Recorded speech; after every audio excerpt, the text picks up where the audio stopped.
My name is Lauren Carter. I'm 33, a freelance graphic designer, and a single mom to a 9-year-old boy named Noah. We live in a tiny 2-bedroom apartment just outside Portland.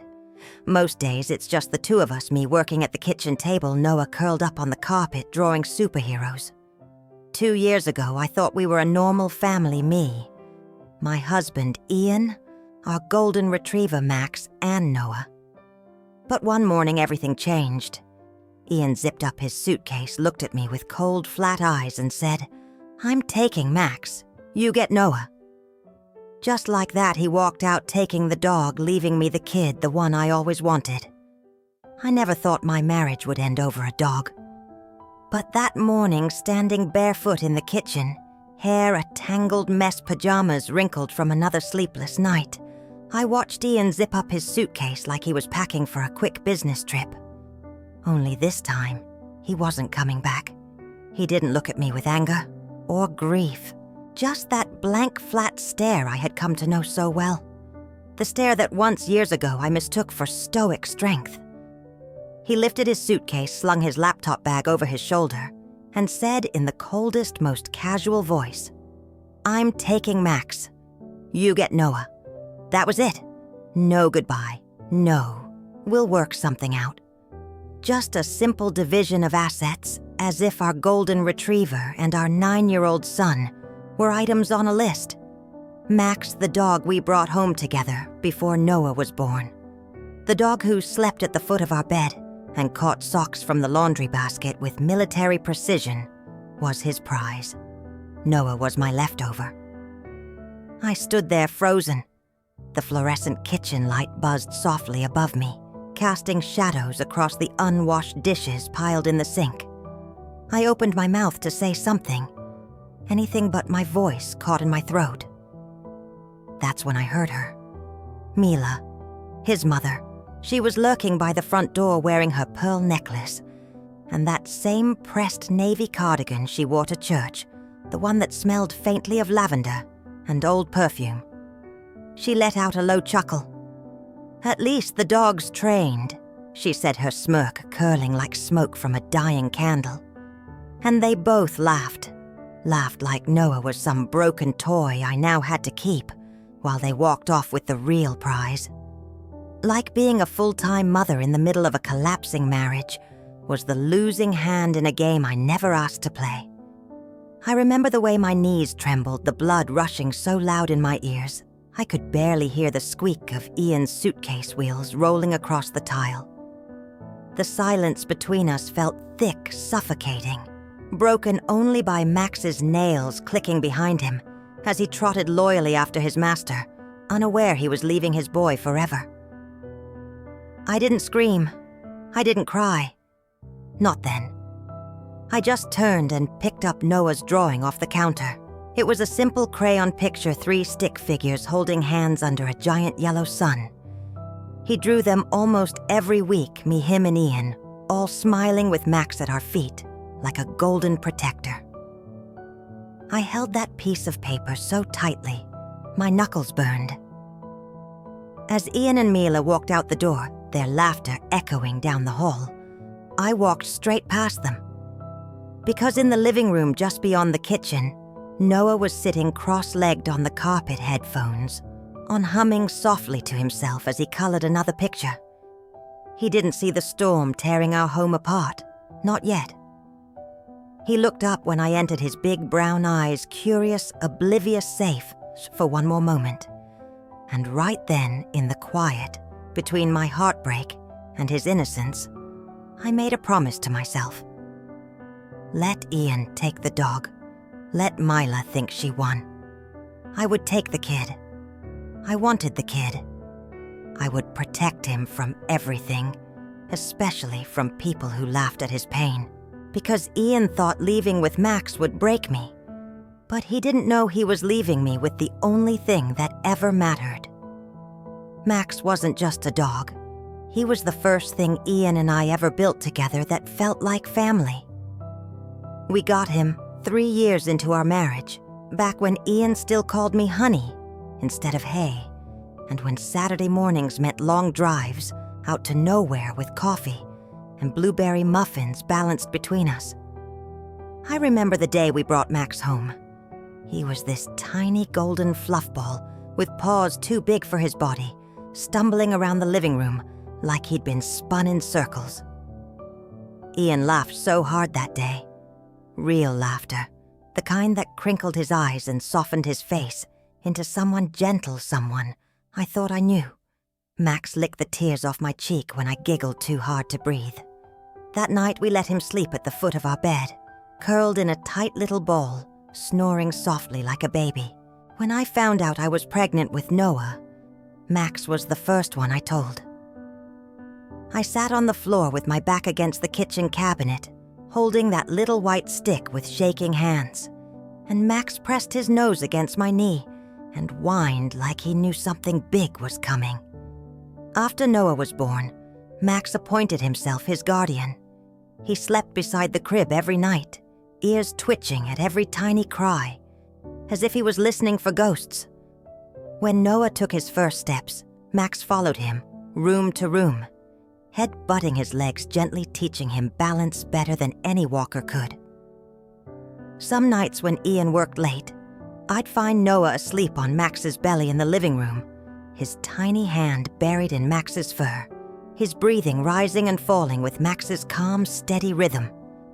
And when the nightmares came, the ones that made Noah's screams rip me awake in terror, Max was always the first at his side, pressing close, licking away tears until the trembling stopped. To me, Max was safety, loyalty, love that never needed words. He was the silent witness to every version of our family, the good years when Noah's giggles filled the house like music, and the bad years when that music turned into slammed doors and quiet sobs into pillows at 2 a.m. So when Ian said, "I'm taking Max," it wasn't just about a dog. It was about claiming the one being who never judged him, never questioned him, never challenged his power.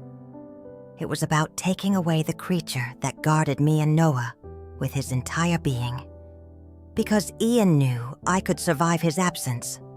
But losing Max was like losing the last good thing we built together before it all rotted. I think that's why I didn't beg. That's why I didn't scream for Ian to leave Max with us. Because I saw it in his eyes, that flicker of triumph, when he said it. He wanted me broken. He wanted me on my knees.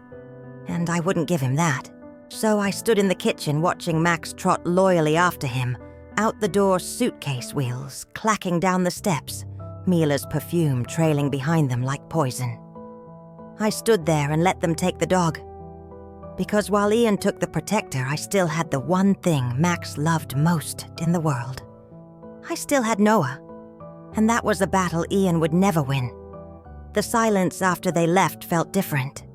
It wasn't peaceful or healing like the silence early mornings brought, when Noah was still asleep and Max curled up by the door. This silence was heavy, ugly. It pressed against my chest like a hand trying to push me into the ground. I stood in that kitchen for what felt like hours, staring at the empty spot by the door where Max's leash used to hang. The coffee pot still dripped quietly behind me, its smell burning in the air, but I couldn't move to turn it off. The sun streamed through the window above the sink, catching in the floating dust motes like a spotlight on my humiliation. They laughed when they left. That's the part I keep replaying in my mind. Ian's quiet chuckle, Mila's high, dismissive giggle. As if they had just finished a scene in some twisted sitcom. As if I was the punchline. And in that moment, I felt the world tilt under my feet. Not because my husband had left, not even because he'd taken Max, but because of how easy it was for him. How easy it was to turn his back on 10 years of marriage, to reduce our family to a transaction dog for child love, for ownership. Like Noah was the burden, and Max was the prize. The floor felt cold under my bare feet as I reached for the drawing Noah made that morning. 3 stick figures, me, Ian, and Noah, holding hands under a giant yellow sun, with Max standing beside us, his tail scribbled in wild orange crayon strokes. We looked so happy in his little world, so safe. My fingers trembled as I traced each of our smiling faces. I could hear Noah humming softly in the next room, his headphones blocking out the sound of his father leaving. For one fleeting moment, I almost wished he had heard it, that he would run out arms outstretched, begging Ian to stay, because maybe then Ian would have hesitated. Maybe then he would have felt something. But Noah didn't run out. He didn't even know his father was gone. And somehow, that felt worse. Because while Ian was walking out of our lives like we were leftovers, Noah was just there, existing in his own quiet world of crayons and superheroes and golden retrievers with capes, oblivious to the storm ripping apart the ground beneath him. My tears finally fell then, hot, silent streaks down my cheeks. I pressed the drawing against my chest, squeezing my eyes shut, feeling the paper crumple slightly under my grip.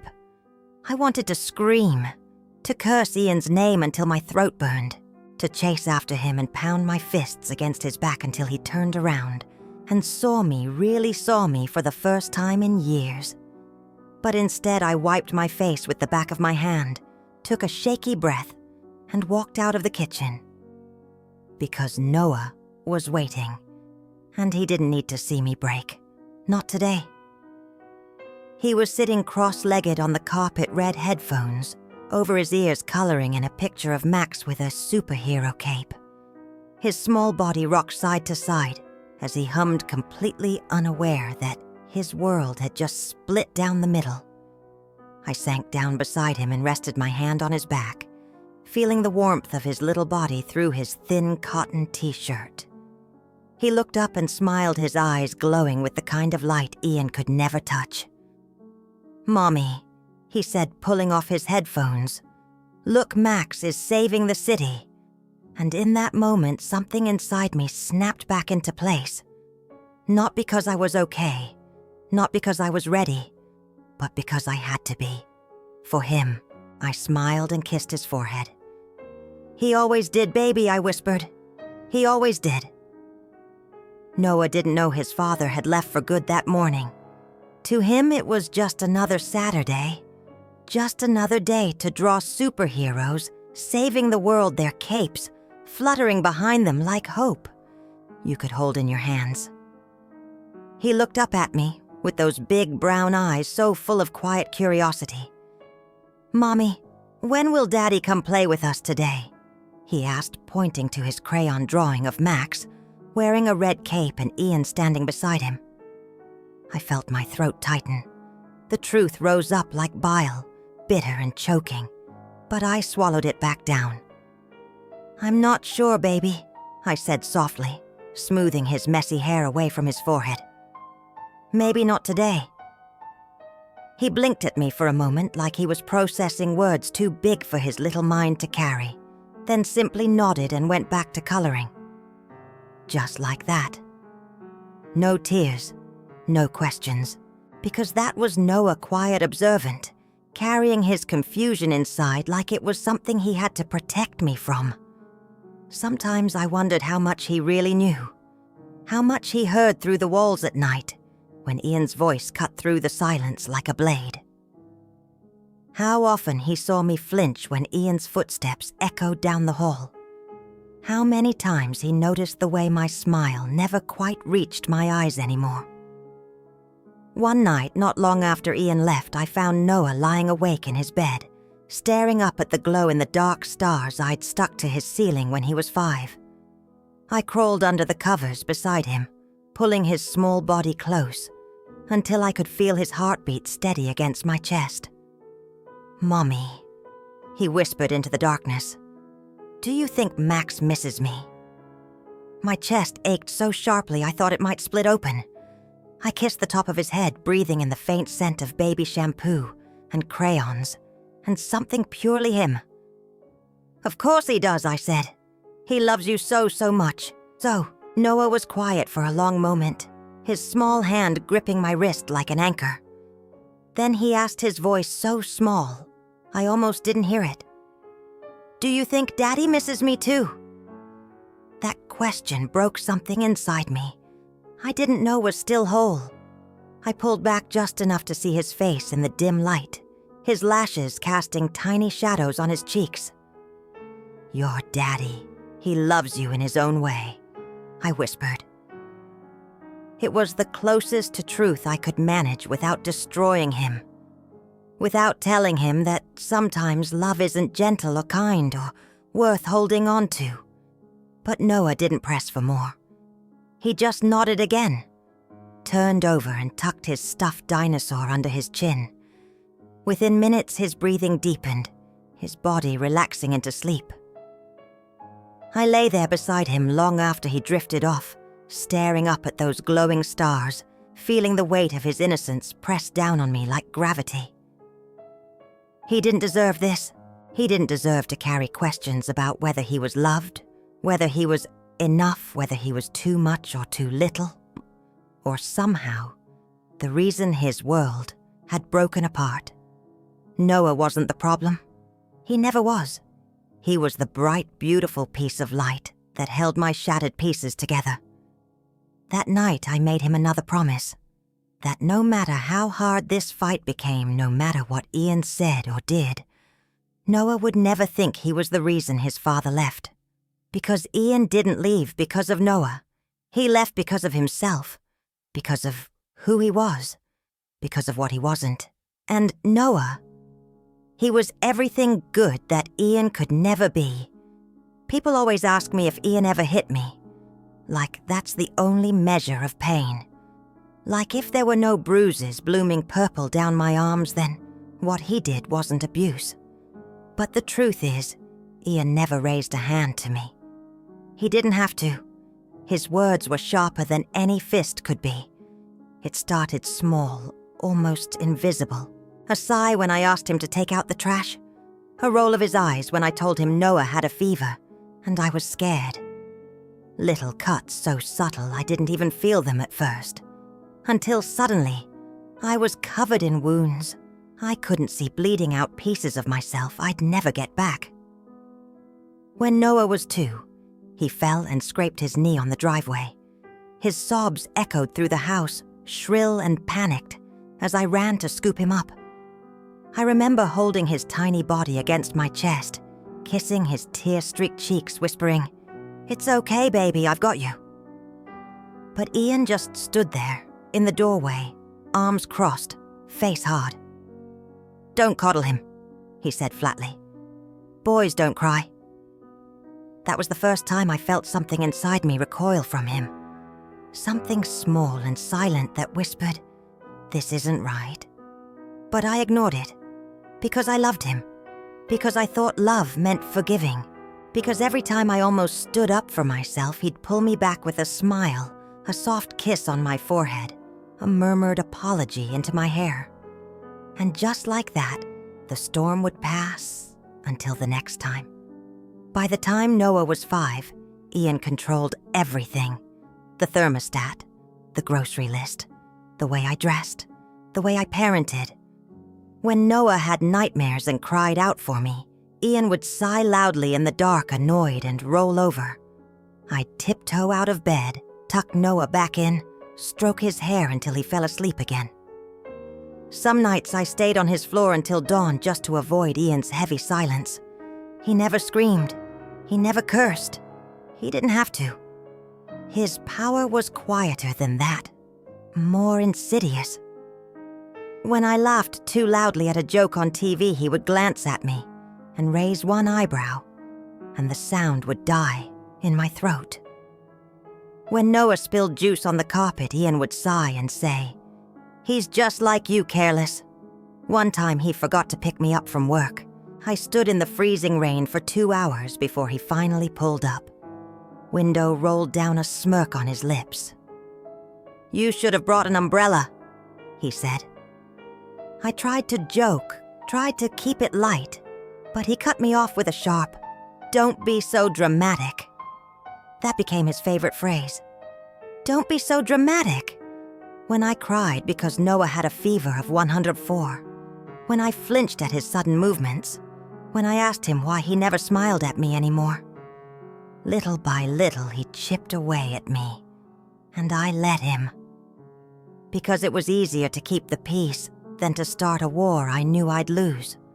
Because every time I thought about leaving, I pictured Noah asleep in his bed, Max curled up beside him, and I couldn't bear the thought of tearing their world apart. But what I didn't realize was that the world was already broken. It just hadn't collapsed yet. One night after Ian had gone to bed, I sat alone on the bathroom floor, knees pulled to my chest, staring at my reflection in the darkened mirror. I barely recognized the woman staring back. Her eyes were tired. Her skin was pale. Her mouth was a thin, silent line. She looked like a ghost who still cooked dinner and folded laundry and kissed her son goodnight. A ghost who kept existing even though her soul had long since gone quiet. That's the thing about wounds you can't see. They don't scab over. They don't heal. They just keep bleeding underneath your skin quietly until one day you wake up and realize you're empty. And the only thing left to do is decide whether to keep bleeding or finally stand up and walk away. The final straw wasn't dramatic. There was no screaming match, no shattered plates on the kitchen floor, no explosive confession of betrayal. It was a Tuesday afternoon, the kind of afternoon where the sun pours through the blinds in pale gold lines, making the dust in the air look like falling stars. Ian came home late as usual. He tossed his keys on the counter with that careless clatter that always made me flinch, and without even looking up from his phone, he asked, "Did Noah finish his spelling homework?" "Yes," I said, keeping my voice quiet. "Calm. Careful." "Good," he replied, still scrolling because I don't want him ending up like you, barely scraping by. He said it casually, like he was talking about the weather. Like those words weren't knives slicing across my chest, carving out the last pieces of love I still held for him. Then he walked into the living room, sat down on the couch, and opened his laptop. That was it. No argument, no tension, just a dismissal, an erasure. And for the first time in years, I felt nothing. No rage, no grief, just a numb, echoing emptiness. That night, I waited until he fell asleep. His deep, even breathing filled the bedroom like a mocking lullaby. I slipped out of bed, walked to the bathroom, closed the door softly behind me, and sat down on the cold tile floor. My knees pulled to my chest, my arms wrapped tight around myself to hold in the silent scream rising up from somewhere deep and buried. I didn't cry because I was sad. I cried because I knew I was done. I sat there for hours, staring at the cracks in the grout between the tiles, tracing each fractured line with my eyes. And for the first time in so long, I let myself imagine a life without him. A life where I woke up and didn't have to brace myself for his moods. A life where Noah could laugh without checking his father's face for permission. A life where silence was peaceful, not heavy with dread. It took 3 more weeks for Ian to leave, and when he did, it wasn't quiet. He packed his suitcase like a victor claiming spoils. He zipped it up, straightened his shirt, and without meeting my eyes said those words that would replay in my mind for months after I'm taking Max. "You get Noah." I watched him clip Max's leash to his collar, watched Max's tail wag happily, completely unaware that this goodbye was forever. I watched Mila hover in the doorway, pearls gleaming her smirk, dripping with satisfaction. And I felt relief, because for the first time, the silence that followed wasn't suffocating. It was empty, yes, echoing, hollow. But inside that hollowness, something small and bright flickered back to life. Because while Ian took Max thinking he was leaving me with nothing but the burden of a child, he didn't realize he was handing me the only thing that ever mattered. He was giving me Noah, my son, my quiet, brave, beautiful boy, And in that silent kitchen with the sun setting orange behind the blinds and the house stripped of everything Ian thought was valuable, I finally understood. This wasn't the end. It was the beginning. People always imagine custody battles like scenes from movies screaming in courtrooms, cops called to driveways at midnight, children pulled between parents like fraying rope. But mine didn't start that way. Mine began in silence. It was the silence of the first meeting at a sterile office downtown. Beige walls, leather chairs that squeaked when you shifted a fake fern in the corner, trying to make it feel less like a war zone. Ian walked in 10 minutes late wearing a crisp blazer and his signature cologne that once made my knees weak. Now it just made my stomach twist. Mila trailed behind him, uninvited, carrying a Tupperware of banana bread. She offered to the receptionist with a bright smile, like we were here for a PTA conference and not a custody hearing. I sat across from Ian and watched him perform. Polite, calm, the concerned father. He talked about stability routine, how much Noah needed both parents equally. Every word made my skin crawl because I knew who he really was behind closed doors. I knew he hadn't called Noah once since he left. Not a single FaceTime. Not even a text. When he came to pick up his mail a week after he moved out, he stood on the porch like a stranger. His eyes slid past Noah, who was standing at the window with his little hand pressed to the glass, hoping for a wave. Ian didn't even look at him. And now, here he was telling the mediator he wanted shared custody, week on, week off. Like parenting was just another chore he could pencil into his Google Calendar. I tried to keep my voice steady as I spoke. He doesn't even check on his son, I said, fighting the tremble in my throat. He doesn't call. He doesn't show up. Why does he get half Ian, leaned back in his chair, crossing his legs casually? Because I'm his father, he said, his lips curving into a smile I once thought was charming. Now it just looked cruel. That's when I realized this wasn't about Noah.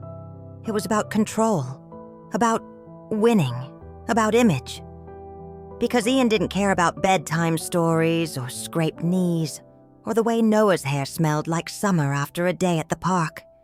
He cared about people seeing him as a good dad. He cared about not losing. And Mila, she started inserting herself into everything. She emailed me passive-aggressively.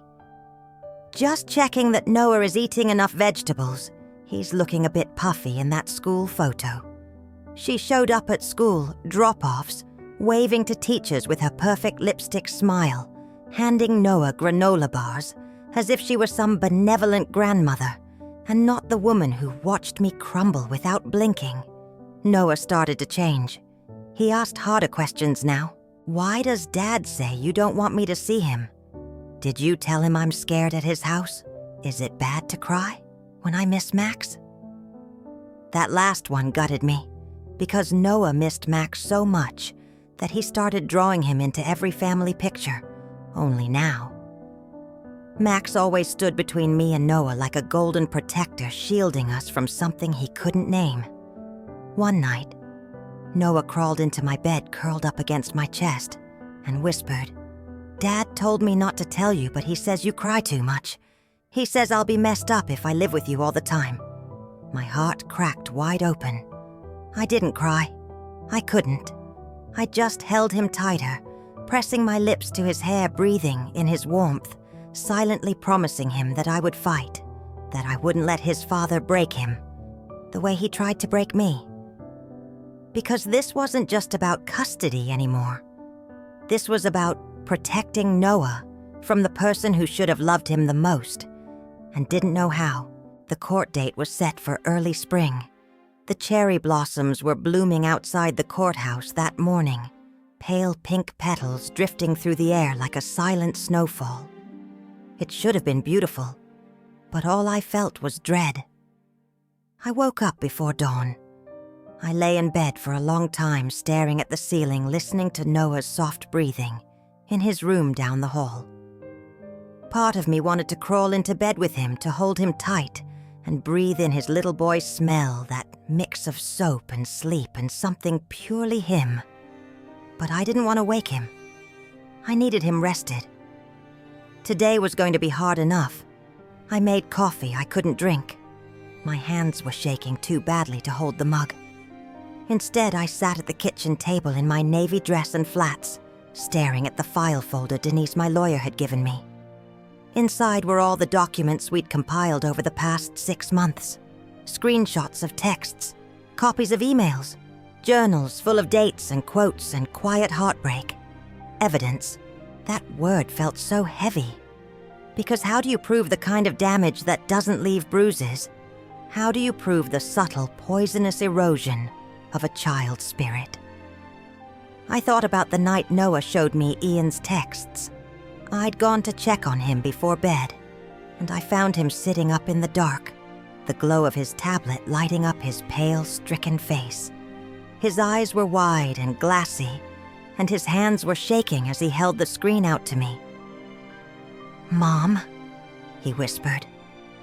"I don't think Dad meant for me to see this." I took the tablet from him, my stomach twisting in knots, before I even read the words. And there it was in black and white. "Can't wait to be done with that brat so I can get my real life back. He cries like a baby, just like his mom. Useless."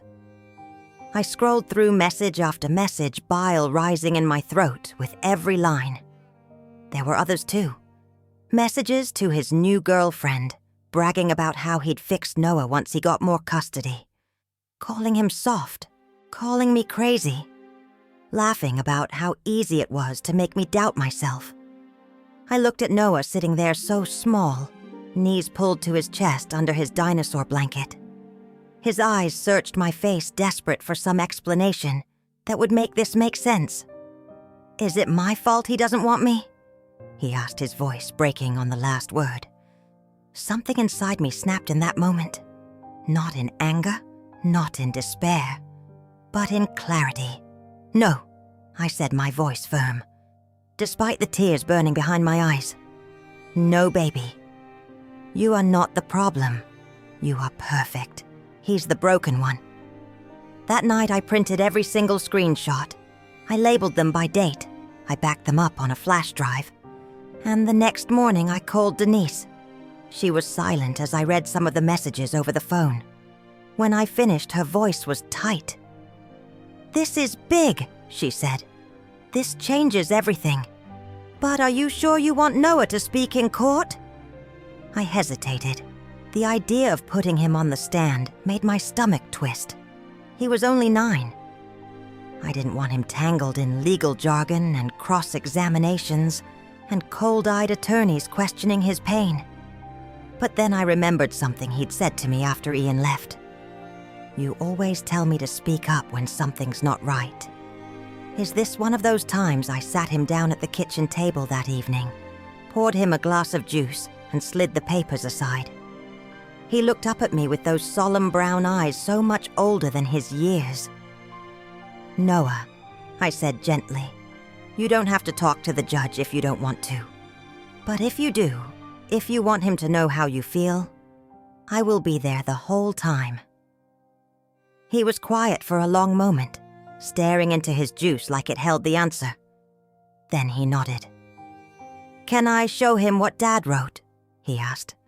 "The judge needs to know the truth, right?" I blinked back tears. "Yes, baby," I whispered. "He does." That morning in court, Noah wore his school uniform, navy slacks, and a white polo, and his favorite red sneakers. He said they made him brave. I held his hand as we walked through the echoing halls, the smell of floor polish and stale coffee filling my nose, making my stomach roll with nausea. Ian was already there, pacing in a charcoal suit, his hair gelled back, Mila hovering behind him like a smug shadow. When he saw us, he didn't smile. He didn't even look at Noah. He just turned back to his lawyer, whispering something with an irritated flick of his wrist. The courtroom was cold. I sat at the petitioner's table with Denise beside me, her file folder, open pen, tapping softly against her legal pad. Noah sat on my other side, his small legs swinging above the floor notebook, clutched tight in his lap. When the judge entered, we all stood. My knees felt like water, but I kept my back straight, my chin high. For Noah, Ian's lawyer spoke first, painting him as the concerned father seeking balance and routine for his child. Every word felt like a slap, consistent, dedicated, supportive. Words I once believed about him before they twisted into weapons. Then it was our turn. Denise stood, her voice steady and calm as she outlined our case. The documentation, the screenshots, the pattern of neglect and manipulation. The judge raised an eyebrow. To the child, he asked sharply. "Yes, Your Honor," Denise replied. "And with your permission, Noah would like to speak." There was a pause, a long, heavy silence. The judge leaned forward slightly, peering over his glasses at Noah. "Are you sure, son?" he asked, his voice unexpectedly gentle. Noah looked at me. I gave him the smallest nod, my hand brushing his back, in silent encouragement. He stood, his knees knocking together slightly, and walked to the front of the courtroom, with his notebook clutched to his chest. His voice trembled at first, but as he read it grew stronger. "My dad sent me some messages," he said, his eyes flicking up to the judge, then down again. I wasn't supposed to see them, but I did. "And I think you should know." He read them out loud, every hateful word, every cruel phrase. The courtroom was silent except for his small, breaking voice. I saw Ian's jaw clench so tight, I thought his teeth might crack. Mila's face went pale, her lips pressed into a thin, bloodless line. When Noah finished, he looked up at the judge, tears clinging to his lashes, but refusing to fall. "I don't want to live in a place where I feel like I'm a problem," he said softly. "I just want to feel safe."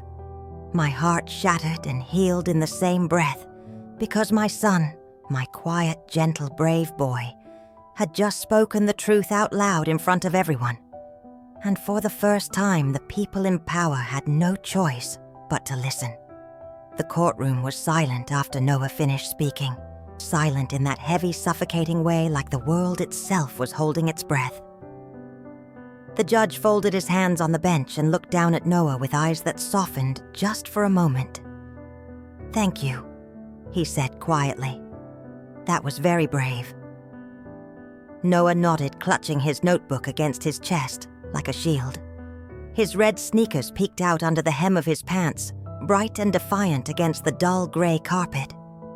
Then he turned and walked back to me, his steps small but certain. I pulled him into my arms, pressing my lips to the top of his head, breathing in his scent, crayon soap, and fearlessness. "You did perfect," I whispered into his hair. He nodded against my chest, holding on just a little tighter than usual.